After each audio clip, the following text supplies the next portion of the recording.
Jardim, good evening. Congratulations on the victory. Well, in this early stage of your work, one thing that stands out is Flamengo's defensive performance, right? Flamengo has played another game under your command without conceding a goal and presents itself as a very organized team that suffers very little risk defensively. What can you say about this defensive work, this initial phase, if you're really focusing more on this organization, and what did you like most about today's game? Thank you. Good evening, everyone. Regarding this defensive aspect, I believe that a team of Flamengo's quality also needs this variable, which is defending well and being well positioned on the field. The players are showing a collective attitude that creates greater balance within the team, especially in defensive recovery and pressure on the ball. And this has helped us to be a more compact team, and this compactness between the lines and in the lateral space allows us. And the opponent, like today Botafogo, is ideally is a team that averages six or seven shots on goal, and today only had one shot on goal. And in defensive terms, I believe the team is evolving, because that was one of the ideas more than strategies, was the attitude and organization of the players themselves. And the players are having impeccable attitude, especially defensively. Very good. In offensive terms, we scored 3 goals. The first half was very good. Then certainly with one more, it was very difficult for Botafogo, and we also, with the 3, we ended up managing the game a little more, and also taking off some players who were overloaded from playing 3 games in a row, like Jorginho, like Aroscaria, who was already out. And we also took off the central defender Leo, who was also a bit overloaded with Alex. We also managed the squad. Hi Leo, this is David Shaw. Congratulations on the great victory. Another one. I wanted to ask you if it's because I didn't understand when you said you were going to change the team a lot. Do you plan to have 2 teams on the field, alternating, for example, a team A and a team B, or do you plan to always change the team's formation for each situation and not have a base team? Because there's a lot of talk about having a base team or not having a base team, right? Many fans would like to have that team, like several well-known ones, right? From the goalkeeper to the left winger. And what is your characteristic? Do you plan to have a base team or 2 base teams, or change according to the game? To be frank, I dislike any kind of division, and creating 2 teams effectively splits the team into 2 factions. I'm not a coach who divides the squad. I'm more of a coach who unifies the squad. This means that today there were 3 players who didn't play in the last game but played today. In the previous game, I also changed 3 players. We shouldn't be constantly changing things, because the found of a team is always its solidity in terms of processes, and altering that sometimes creates difficulties. But certainly everyone can come in and do well because they have quality. We have 2 options for each position, and we have quality players who, when they come in, can also implement the team's collective idea as well, both defensively and offensively. I'm more of an advocate for unifying the group, and certainly we can rotate players. Today, Leo came in, Vital came in, Alex came in, Erdo came in, Madrandi. And this type of situation will happen more in the future, and some of the players who play more will play less, others will come in because we need the whole squad for the season. But I don't like the idea of a team A, a team B. I don't like going down that path. No, we'll change. We'll see according to the needs, according to the recovery that exists. But what I believe is that within the squad, there isn't an A team, a B team. There's a squad where, for sure, some players who are playing more now will play less in the future, and those who are playing less will play more. That's how football works. Or it's difficult to maintain that same starting 11 for 11 months, as is the case in the Brazilian Championship. Good evening, Leonardo Jardim, Lucas Bayer from Lance. This Flamengo victory had something extra, which was Leo Perez free kick goal, right? He's a player who has been doing very well since last season, and he's maintaining the same intensity and quality at the start of this season. Today he also had something extra, the presence of Carlo Ancelotti here at the stadium, watching a possible player who will be on his list on Monday. I wanted to know how you see Leo Salmon's current form, and I think that goal was the icing on the cake of current phase, but how important do you see him in this defensive aspect? A player who also has leadership within the club. I wanted to know how you see this moment. Thank you. I don't like to single out individuals, but for sure Leo has been an important player, both in the past and in the present. It's tricky. It's not just now that I'm saying he was an important player in Flamengo's recent achievements. And to reiterate, for me, all the players who played most for Flamengo are candidates to enter the national team. We were talking about Pedro last time, Porrira, Paque, Leo, Oro.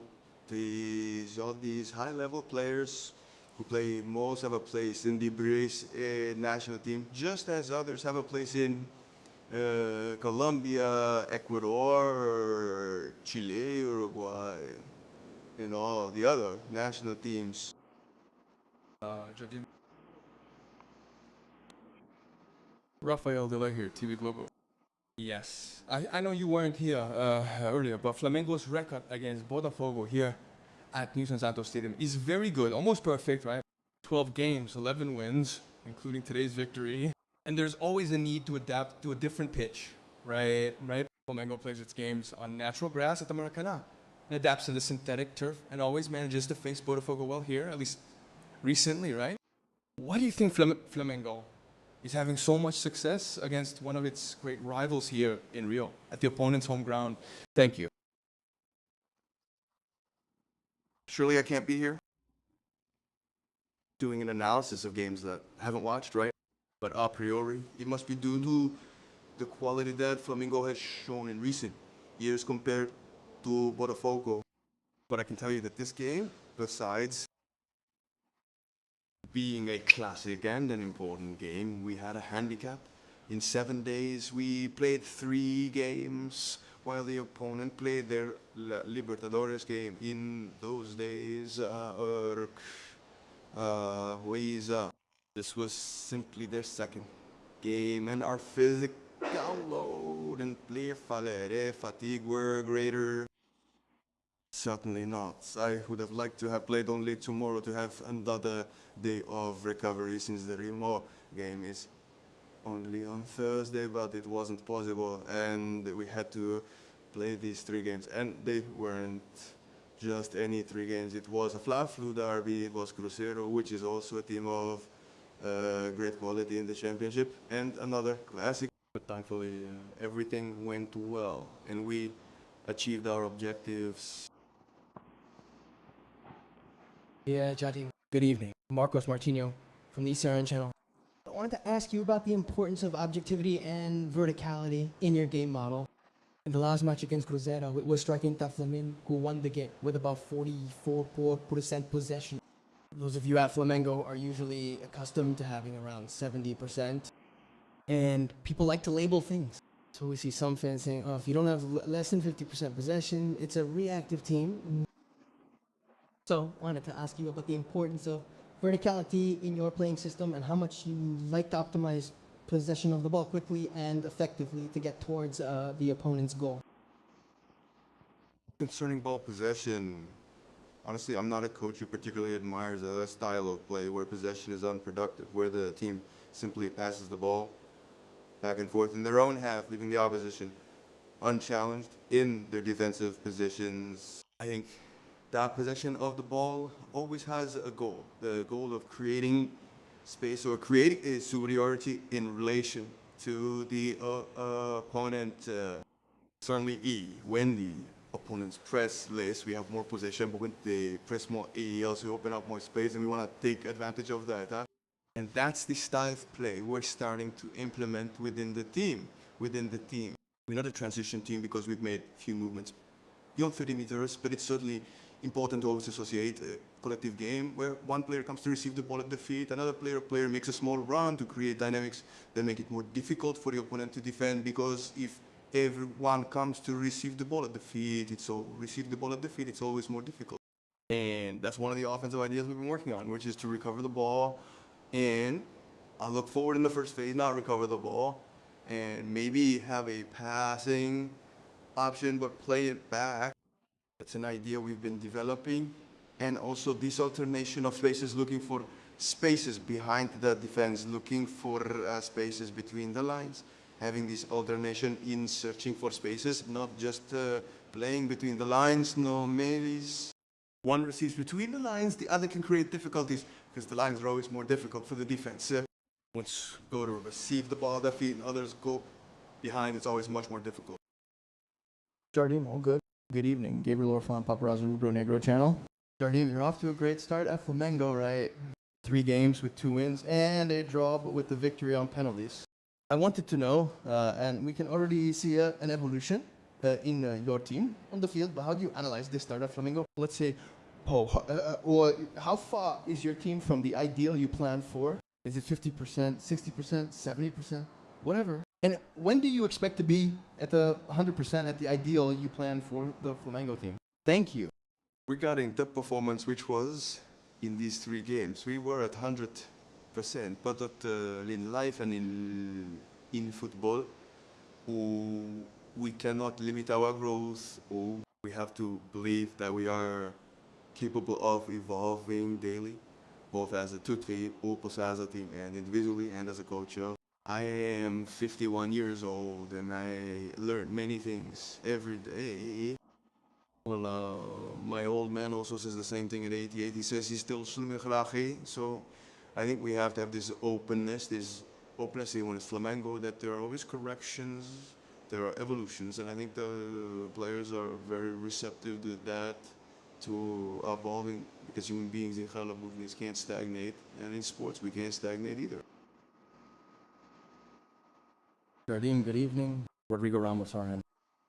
Well, congratulations on the resounding victory. A classic, right? An important classic. I wanted to know how you managed to put some of your ideas into play in such a short time. How I see a verticality here, consistent defense as well. And I wanted to know, Flamengo will have a FIFA break, some World Cup breaks too. What time frame do you envision Flamengo playing entirely in Leonardo Jardim's style?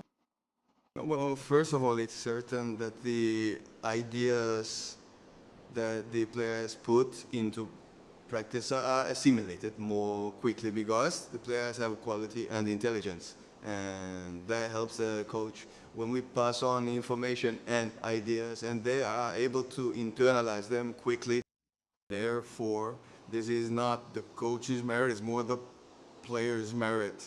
Regarding the breaks, we'll have the break where many international players won't be available, so we'll take advantage of that to work with the others who aren't going to their national teams. We then have the interruption of the World Cup, which presents a similar situation. We'll take advantage of that with those who stayed. But I don't want to play like Jardim, I want to play like Flamengo. Playing like Flamengo means playing well, having a diverse style of play, and playing to win. That's what I intend to play. I don't intend to play like Leonardo Jardim, because in my life I always try to make the most of what I have, right? Well, for sure, I've played in a variety of tactical schemes. I've played in a variety of organizations as well. And that's why I believe that these players in this squad can give and show what they want to play for. That's why they want to play for Flamengo. M. Roque, Coluna do Fla. Samuel Lino had a very good game, both technically and tactically.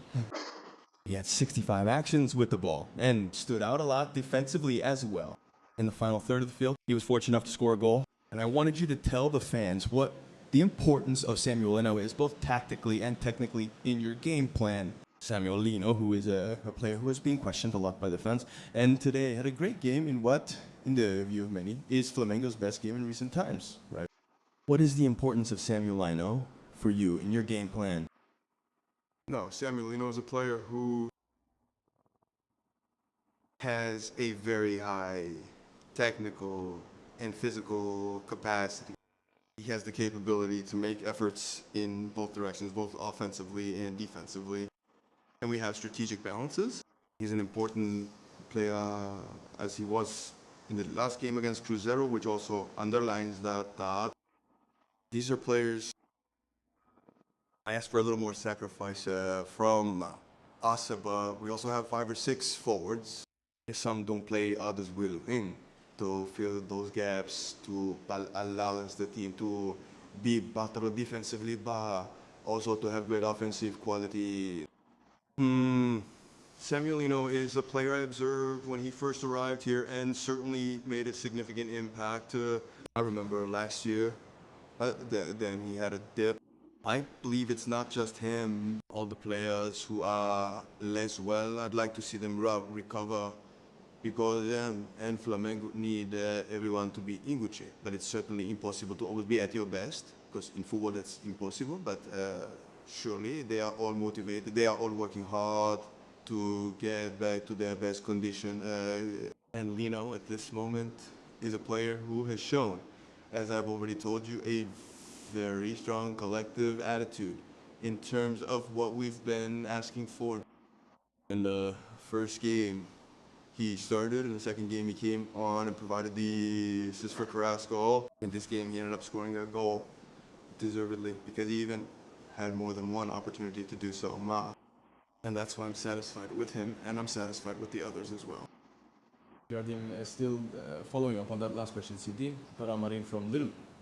Lino, as he left the field, said that you give freedom and that it's a very intense team on the pitch. I wanted to understand how far this freedom goes for the players to produce what they think and what you think in terms of the offensive part, and how much this freedom, this high intensity that the player mentioned, can enhance the production of this offensive scheme.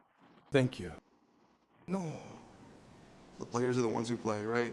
The players are the ones who play, and that's why they have the freedom to execute on the field.